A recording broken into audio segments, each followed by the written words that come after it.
So, check out today. I'm going to talk to you a little bit about aperture shape and position, but this is kind of what I've been looking at all day today.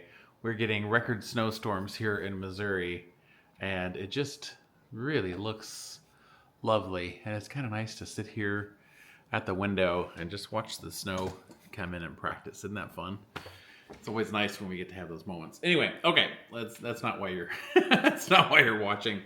So because I've got some time, I thought like, oh, I'm gonna make a couple of videos here while I'm thinking about it.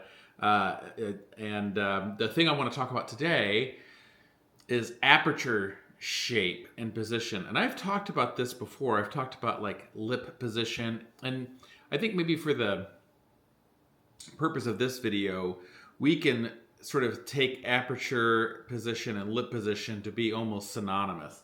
Now, they're not always that, but I think for the way I'm thinking right now, I think that I'm thinking of them nearly being synonymous.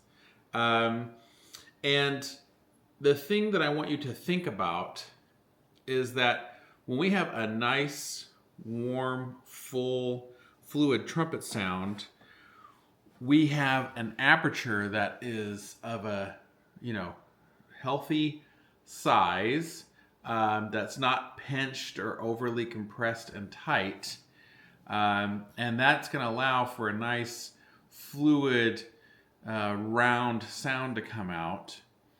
And it's the key then, as we play through our registers, is to try to keep that aperture roughly the same size. So I heard it once described as like, the trick is like, how well can you keep all that together as you ascend in the upper register?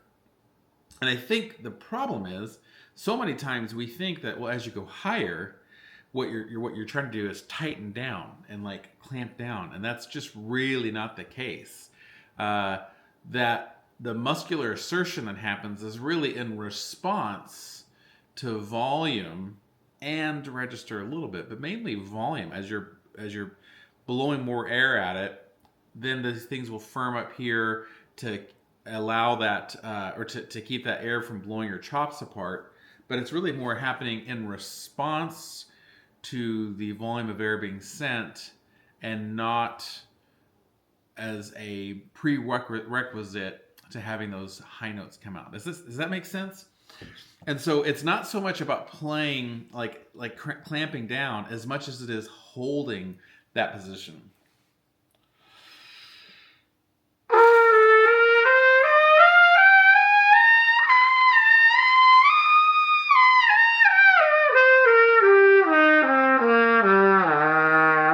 So as I'm playing that flow steady over the course of, is that what? How many octaves is that? 1, 2, 3. 3 octaves.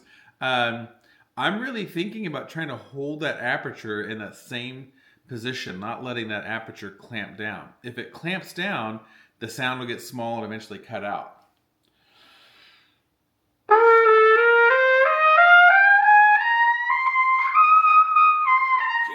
It does that, and you can even hear my throat. I'm feeling backed up in my throat.